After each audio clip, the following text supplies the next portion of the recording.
네, 여러분 안녕하십니까. 오늘도 부산의 김소정 변호사 연결합니다. 안녕하세요. 네, 안녕하세요. 네. 부산도 춥습니까? 서울 지금 엄청 추운데? 얼마 전에 서울 갔더니 참 엄청 춥더라고요. 예. 부산이 따뜻한 오늘 더 도시. 추워요. 오늘 무지하게 추워요. 아, 제가 예전에 서울에 있을 때 영하 18도까지 봤거든요. 네. 오늘도 그때는 춥습니다. 견딜만 했었는데 지금 생각해보니까 예. 부산에 산 지 좀 오래되다 보니까 몇 년 되다 보니까 네. 그때 어떻게 서울에서 살았는지 제가 예. 부산이 서울보다는 그래도 좀 따뜻하죠. 네. 따뜻한데 이제 바람이 좀 심해가지고 장단점이 다 있는 것 같아요. 바닷바람이 있구나. 네, 바람 때문에 영상 기온이라도 상당히 춥거든요. 근데 제가 그래. 그때 서울에서 영하 18도 그때 봤을 때는 그냥 상당히 시린 느낌? 시린. 네, 그렇죠. 근데 이제 뭐 매섭거나 뭐 이런 건 아니고, 네. 근데 부산은 이제 칼바람이 막 부니까 좀 시원하죠. 그렇군요. 네, 우리 사하갑을 지켜주시고 계시는 부산 사하갑이죠? 네, 사하갑. 사하갑. 네, 사. 오늘 뭐 노란봉투법에 대해서 말씀해 주신다고요? 네, 지금 안 그래도 노조의 어떤 불법 파업, 네, 그리고 노조원들의 아주 과격한 행위, 네, 이 법치주의에서 도무지 일어날 법하지 않은 일들이 계속 발생하고 있어서 어쨌든 지금 그런 행위들로 인해서 노조가 국민들로부터 지지를 받지 못하고 네, 그래서 이제 파업을 철회하는 그런 뭐 수순까지 밟고 있긴 한데 네. 그래도 아직까지 강경 노조들은 상당히 이 법치주의를 파괴하는 행위를 계속 해나갈 것 같다 이 말이죠. 그렇죠. 예. 안 그래도 지금 주유소도 뭐 공급이 안 된다, 휘발유가 공급이 안 돼가지고 네, 뭐 상당히 국민들만 지금 엄청난 불편을 지금 받고 있고 네. 제가 주문한 택배도 참 안 오네요 지금. 여행에서 주문한 택배가 그렇죠. 있는데 지금 다 차질이 빚어지죠. 지금. 그렇죠. 이게 제가 지금 한 달도 갈 것 같은 그래서 참 너무 힘드네요 여러 가지로. 그러게요. 예. 그런데 이 노조와 관련해서 노란 봉투법을 민주당이 강행하겠다고 해가지고 네, 참 상당히 어처구니가 없잖아요. 이 네. 노란 봉투법이 어떤 건지 뭐 아실 분들은 아시겠지만 일단 보겠습니다. 네. 첫 번째 사진 띄워주시면 네, 이 법이거든요. 이 법. 네. 뭐 발의자 뭐 거의 다 민주당이죠. 뭐. 다 민주당이죠. 보나마나. 네. 네. 보나마나. 그다음 보시면 이 노란 봉투법의 입법 취지가 뭐냐면 네. 제한하는 취지죠. 네, 어떻게 설명해놨냐면 현행법상 노동조합 및 근로자가 생계 곤란을 겪는 경우가 상당히 많답니다. 예, 제가 봤을 때 노조들 좀 홍보하시던데 예, 여유로우시던데 그래. 어쨌든 생계 곤란을 겪는 경우가 많다. 예, 노조 및 근로자가 예. 그리고 노조 행위 등으로 손해배상의 청구 범위가 지나치게 넓다. 그리고 금액이 상한이 없어가지고 노동조합의 활동이 위축된답니다. 말도 안 되죠. 근데 이제 최근에 노조의 활동이 위축되는 거를 보신 적 있어요? 저는 없는 것 같은데. 위축이 아니라 지네들이 나라 다 점령한 것처럼 날뛰는데 무슨 소리예요? 그 조리 경제를 위협할 정도로 예. 노조가 엄청 갈수록 더 심해지잖아요. 근데 네. 이런 식으로 노동조합의 활동이 위축되기 때문에 이런 노란 봉투법을 내놨다고 합니다. 네. 그 다음 사진 띄워주시면 그래서 손해배상 청구를 제한을 확대한다. 네. 청구를 제한해도 지금 모자랄 판에 네. 이 노조와 근로자 여기에다가 손해배상 청구할 수 있는 그 부분을 제한하는 것을 확대한다. 못하게 하겠다 이 말이죠. 그리고 노조 개인에 대한 손해배상을 금지한다. 네. 어처구니가 없죠 이거는 정말. 어처구니 없네. 예. 그래서 이게 그 다음 사진 띄워보시면 이 폭력이나 파괴로 인한 직접 손해를 제외 뭐 이거는 뭐 손해배상 범위라고는 하긴 하지만 이 말도 그러면 간접 손해 경우에는 아예 손해배상 청구를 못하게 해놨거든요. 예. 폭력이나 파괴 행위를 하더라도 이거는 거의 국가 기반을 흔드는 행위잖아요. 예. 이게 폭력이나 파괴 행위 지금 우리 사회에서 있을 수 있는 일이에요. 네, 뭐 말이 안 돼. 거대한 뭐 우리 한전을 뭐 파괴하고 뭐 폭탄을 설치해서 다 폭파시키고 예. 뭐 이런 것도 직접 손해는 배상하라 하지만 간접 손해는 배상을 못한다 뭐 이런 취지예요. 네.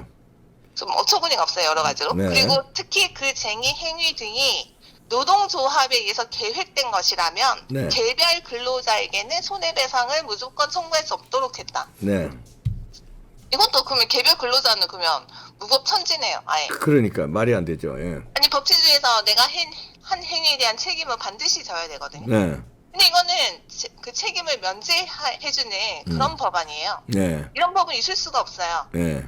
또 그 다음 사연 띄우시면 뭐 신원보증법에도 불구하고 뭐 그러잖아요. 뭐 네. 주변에 뭐 노조원이신 분들이 네. 모르죠. 친인척들한테 와가지고 뭐 신원보증 좀 해달라.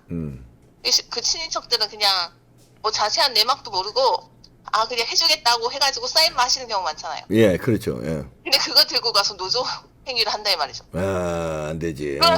그 손해배상을 신원보증인이 다 진다. 그래서 신원보증인이 되신 분들은 하루아침에 날벼락을 맞는 네. 경우도 흔히 있었죠. 네. 어쨌든 그런 신원보증법에도 불구하고 그런 노조쟁의 행위 등으로 인한 손해에 대해서도 그 신원보증인조차도 책임을 지지 않도록 한다. 네. 그건 그 신원보증법에 있습니까, 그러면? 네. 그러게. 예. 그 사업자, 사용자의 영업손실, 그러니까 신원보증을 준다는 거는 그만큼 자기 행위에 대해서 책임져라 이 말이잖아요. 예. 자기뿐만 아니라 다른 보증인도 세워라 이 말이잖아요. 예. 근데 그 둘 다 한테 그 손해배상 청구 못하게 해놨다. 이 노란봉투법에서. 어쨌든 너무 어처구니가 없고 그 다음에 사용자의 영업손실, 사용자의 제3자에 대한 채무불이행으로 인한 손해, 이게 간접손해거든요. 예. 이거는 무조건 손해배상 대상에서 제외된다. 네. 아니 그 노조 행위로 인해서 뭐 파업 뭐 엄청나게 긴 시간 동안 해가지고 뭐 회사가 거의 파산 직전에 가도 그 영업 손실에 대해서는 전혀 손해배상을 할 수가 없다. 이게 상당한 비용이 들어가거든요. 그러니까. 예. 사용자의 영업 손실 같은 경우에는 청구 금액도 정말 어마어마해요. 왜냐하면 회사 차원에서 어떤 영업 손실에 대한 청구가 들어가니까. 네. 규모가 엄청나죠. 예. 근데 그거는 아예 청구를 무조건 못하게 해놨다. 예. 회사 측으로는 상당히 치명적이죠. 또 그 다음 사연 띄우시면 네. 또 이런 것도 있어요. 손해배상 의무자는 네. 그 노조 측에서는 법원에 감면을 청구할 수 있다. 그런데 이제 법원은 뭐 감면할 수 있다. 제가 여기서 좀 빠진 게 있는데 네. 손해배상 청구를 못하게 하는 그 사진이 좀 헷갈린 것 같아요. 손해배상 책임이 있는 경우에도 노동조합에 방항이 있어요? 방항? 방항 없어요. 빠진 것 같은데? 없어요. 방항? 예, 방항 없어요. 예. 방항에 제가 그 사진을 못 드린 것 같은데 네. 방항에 뭐가 있냐면 손해배상 책임이 있는 경우에도 예. 노동조합의 존립이 불가능한 경우에는 손해배상 청구를 못하게 해놨어요. 네, 여기 그 내용은 있습니다. 예. 예. 손해배상 책임 있는 경우에도 노동조합의 존립이 불가능한 경우에는 손해배상 청구를 못한다. 네. 이거를 상당히 노조 측에서 악용하겠죠. 그렇게. 자기한테 이제 손해배상이 들어올 것 같다. 그러면 우리 존립이 불가능한 상태로 좀 만들어보자. 그러니까 그렇지. 쇼를 하는 거죠. 그렇죠. 예. 그 상태로 일부러 그렇게 만들어 버릴 수도 있어요. 그때는 네. 손해배상 청구를 아예 못한다 이 말이거든요. 네. 상당히 이 노조 측에 정말 이거는 이건 저 있을 수 없는, 저는 이거를 제가 법률가인데 이거는 정말 있을 수도 없는 법이거든요. 그러니까 어떻게 이렇게 이거는 무법으로 만들어 놓네. 무법천지에다가 그 책임 자체를 면제해주는 법이에요. 예. 이런 법은 북한의 김정은이 만들었을 법한, 그러니까. 그렇게 김정은이 만들었다면 이해가 되죠. 북한에서. 그렇지. 예. 그럼 김정은이니까 이런 법 만들겠군 하겠지만 우리나라에서 이런 법이 지금 나온다는 것 자체가 그러니까. 저는 이해가 안 되거든요. 예. 일단 그래서 이런 법안을 민주당이 최근에 강행하겠다. 그래서 그런지 그 다음 사연 띄워주면 네. 노조들이 지금 난리 났죠. 예. 쇠구슬 쏘고 집단 폭행하고 이 노조들 파업하는 행태를 보면 질서를 지켜가면서 하는 거에 대해서 누가 뭐라고 하겠어요. 예. 근데 이런 식으로 쇠구슬까지 쏘고 이거는 살인 미수까지도 될 것 같거든요. 그럼요. 예. 달리는 차에다가 쇠구슬을 쏴가지고 창을 다 깨버리면 그거 운전하는 사람은 어떻게 됩니까 이게? 그러게요. 예. 그리고 집단적으로 폭행까지 하고 이거는 정말 도를 넘었다. 그런데도 불구하고 전 민주당은 노란봉투법을 통과시켜가지고 그 네. 개개인한테 손해배상을 청구하지 못하도록 만들어놓고 예. 그 손해배상도 노조한테도 감면해주도록 하고 그다음에 노조가 아예 존립이 좀 위태로우면 아예 거기에는 손해배상 청구조차 못하게 해놨다. 예, 그러게요. 예.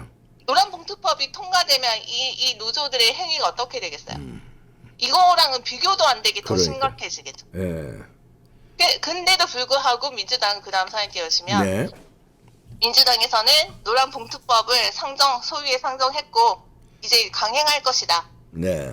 근데 뭐 여러분이 다들 보시겠지만 뭐 여당이 열세잖아요. 네. 수적으로 야당이 지금 엄청난 그 의석을 가지고 이제 법안이든 뭐든 다 밀어붙이고 그런 걸 다 보셨잖아요. 네. 그렇다면 이 노란 봉투법을 저렇게 강행하겠다고 저렇게 나서는데 이것도 그러면 처리가 될 것 같은 그런 위협을 느끼잖아요. 네. 막을 수 있느냐 이게 문제인데. 예. 이걸 막을 이거 말도 안 되는 법을 막을 수 있냐? 이게 통과가 되는 즉시 우리나라는 그냥 노조의 노조의 나라가 되는 거죠. 예. 노조 공화국이 되고 불법과 폭력과 파괴 행위가 네. 판치게 되는 거죠. 네. 그렇다면 이 노란 봉투법을 막을 수 있을 것이냐? 네. 막을 수 있습니까? 있습니다. 그 네. 사진 보여주세요. 네, 네. 그 사진 보이시죠? 네. 그 가운데 계신 분. 네. 김도읍. 이분이 막을 수 있어요. 아, 그래요? 좋습니다. 김도읍. 네, 예. 이분이 이게 법제사법위원회 위원장입니다. 법사위원장이죠. 네. 법사위원장. 그 다음 사진 띄워주시면 예. 이 법률 좀 보시죠. 예. 국회법인데요. 국회법 보시면 네. 법제사법위원회가 뭐 네. 회부된 법률안 어차피 소위에 올라갔으니까 조만간 회부될 거 아니에요. 네, 오늘 네. 뭐 열리는 거 같던데. 그 네. 노란봉투법이 법제사법위원회 회부가 되면 60일 이내에 심사를 마치지 아니하였을 때 예. 어쨌든 본회의로 이제 넘긴다 이 말인데 넘길 수 있다 이 말인데 네. 그러면 이걸 다시 해석을 해보면 60일 동안 끌 수 있다 이 말이잖아요. 그러네요. 예. 그 김도우 그 위원장이 그 노란봉투법 그 말도 안 되는 법이 다 올라왔을 때 60일 동안 그 심사를 마치지 그래서 않으면 예. 그래서 버티면 돼 60일 동안 60일 버티면요. 버티면 우리 그때가 언제겠어요? 내년 초면 우리 네. 국힘당 전당대회거든요. 네. 전당대회 때 저 민주당이 이 노란봉투법을 통과시킨다. 이거는 그 전쟁에도 도의라는 게 있거든요. 예. 한쪽이 전당대회 하는데 예. 그거는 일종의 그 행사잖아요. 엄청난 큰 행사. 예. 근데 그 사이에 반대편이 자기들 하고 싶은 대로 처리한다. 이거는 있을 수 없는 거거든요. 예. 국제적으로도 그 전쟁을 할 때 민간인 공격하고 그다음에 자는 시간에 공격하고 야밤에 그리고 크리스마스나 부처님 오신 날에 전쟁 일으키고 뭐 우리나라로 치면 설이나 추석 단오에 뭐 포탄 쏘고 이거는 국제적으로 지지를 못 받아요. 근데 저들은 그렇게 할 놈들인데. 그렇게 하면 총선에서 대패하겠죠 민주당이. 아. 국민들이 그걸 보잖아요. 국민들도 다 생각이 있어요. 음. 이거는 여론으로 이 전환기를 맞이할 수 있는 시점이고 아하. 우리나라의 주인은 국민이에요.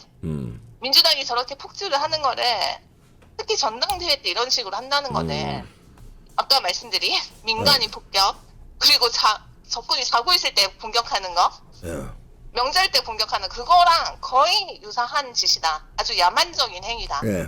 이거는 우리가 여론전을 펼칠 수가 있어요. 예. 그때 국민들의 공감을 상당히 얻을 수 있을 것이에요. 왜냐하면 국민들의 그 수준의식이 상당히 높기 때문에. 예. 이번에 뭐 그래서 대선 결과도 그렇게 보셨잖아요. 네. 물론 좀 씁쓸하긴 했지만 어쨌든 국민들은 정의의 편에 서 있다. 어떻게 현상을 제대로 보고 있다. 그래서 어쨌든 60일만 버티면 여론전을 펼칠 수 있는 시기가 온다는 거고요. 예. 그래도 위험한 게 있죠. 저자들이 60일 동안 내가 버티겠냐? 저자들이 우리는 패스트 트랙이 있다. 신속 안건 처리하는 게 있잖아요. 예. 빨리 그냥 신속 안건 처리 방식 패스트 트랙에 올리자라고 하더라도 제 생각에는 거기서 또 장애물이 하나 있어요. 뭡니까? 그 시대전환 조정훈. 조의원님 계시. 네. 그분이 약간 좀 상당히 깨어 있으시더라고요. 예, 예. 저쪽에 계신데 상당히 의식은 상당히 수준이 높아요. 네, 상식적으로 그렇죠. 판단을 하시더라고요. 예. 그분이 일단 그 캐스팅 보트를 쥐고 있고 그분이 반대를 하면 패스트트랙으로 올라가지 못해요. 오케이. 근데 예. 만에 하나 패스트트랙으로 올라간다고 해서 하고 그다음에 본회의로 상정된다고 치더라도 그리고 이제 60일 버티고 우리 전당대회 다 끝나고 그럼 내년 중순쯤에 본회의로 넘긴다고 치더라도 네. 그렇게 하더라도 노란봉투법은 통과가 안 돼요. 왜냐면 그 다음 사진 띄우시면 네. 우리나라 헌법 3항 네. 대통령은 법률안에 제의를 대통령의 법률안 제의 요구권이 있거든요. 예. 이거는 뭐 그 말을 좀 이렇게 교묘하게 바꿔놨는데 일부나 수정해서 제의 요구할 수 없다는 거고 예. 전체에 대해서 제의 요구할 수 있다 이 말이에요. 예. 그 자체에 대해서. 네. 그 제가 2항을 제가 표시를 해야 되는데 네. 3항을 잘못 표시를 네, 해가지고 네, 괜찮습니다. 네. 2항에 보시면 대통령은 법률안에 대해서 이의가 있을 때 제의 요구할 수 있다고 그랬잖아요. 네. 그 대통령의 제의 요구가 있을 때 사항 보시면 네. 국회 제적의원 과반수의 출석과 출석여 3분의 2 찬성이 있으면 법률안은 확정되거든요. 네. 그럼 이 말은 다시 얘기해서 출석의원 3분의 2 찬성이 없으면 확정이 안 된다 이 말이거든요. 그렇죠. 예. 근데 국힘당은 3분의 2까지 만들 수 있어요. 왜냐면 그때 그 본회의에서 국힘당이 전원 출석을 해버리면 그 출석의 3분의 2 이상이 찬성을 해야 이게 확정되거든요. 예. 국힘은 이것까지는 할 수는 있어요.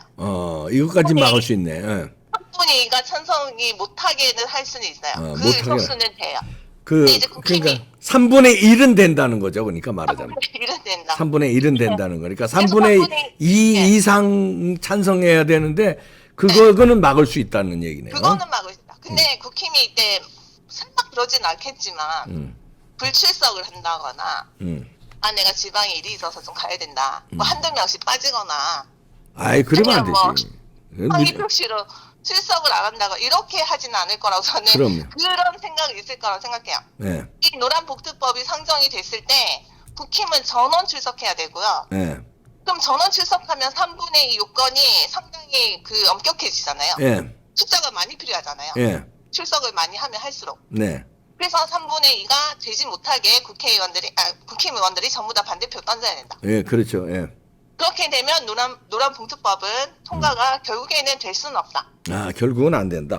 오케이. 일단은 첫 번째는 김도우 의원이 60일간 끌고 그때 이제 전당대회 치르고 그럼 내년 중순에 이게 본회의 가더라도 대통령이 거부권 행사하면 국힘이 전원 출석해가지고 3분의 1 찬성 이거 막아버리고 만에 하나 저기서 이제 패스트 트랙으로 간다고 하더라도 휴대전화 조 의원한테 어떻게든 좀 기대를 한번 걸어보고 근데 그게 안 되더라도 만약에 통과가 되더라도 본회의 가더라도 이런 식으로 다시 대통령의 제2 요구권에 의해서 이 3분의 2 찬성이 못되게 국힘 의원들이 만들 수는 있다는 거죠. 예, 그러네요. 이거는 제가 윤 대통령 최근에 봤을 때 노조에 대해서 상당히 강경한 그 입장이시잖아요. 예, 이런 거가 법률적인 검토가 다 끝났기 때문에 강경하게 할 수 있는 거네요. 그렇죠. 당연히 이 노조의 이 말도 안 되는 행위를 우리 국민들이 어디까지 피해를 보면서 자시를 해야 되냐 이 말이죠. 예. 이 대통령이 최근에 어떤 강경한 입장을 봤을 때 이 노란봉투법에 대해서도 뭐 제2 요구, 그러니까 일종의 법률안 거부권이죠. 예. 좀 행사할 수 있을 것 같다. 그때는 그래. 노란봉투법은 통과가 어렵다는 겁니다. 네, 그러네요. 네. 예. 좋습니다. 그래서 네. 노조들은 저 노란봉투법만 믿고 그렇게 함부로 행동하시면 좀 안 될 것 같아요. 그러네요. 네. 큰일입니다. 큰일. 네. 네. 자, 다음 보시겠습니다. 네, 이상입니다. 이상입니까? 그럼 결과적으로는 막을 수 있다. 막는다. 이런 얘기네요. 노조는 너무 민주당의 노란봉투법 너무 믿지 마라. 네. 민주당 믿지 말고 알아서 짐 처신 잘 해야 된다. 그러네. 말씀을 좀 드리고 싶어요. 그러네요. 김소정 변호사 고맙습니다. 네, 감사합니다. 네. 요것들이 교묘하게 노란봉투법 이러면 뭐가 좀 뭐랄까 선한 것처럼 이렇게 아름다운 것처럼 꾸몄잖아요. 노란 리본처럼. 그러나 그 뒤에 숨은 의미는 아주 악독하고 악마적이고 지들이 그냥 탈취하려는 그게 숨어 있는데 이름은 노란봉투법, 노란 리본 뭐 이렇게 그런데 막을 수 있답니다. 막네. 결국은 아예 안 되지 그럼. 막습니다. 네, 마치겠습니다.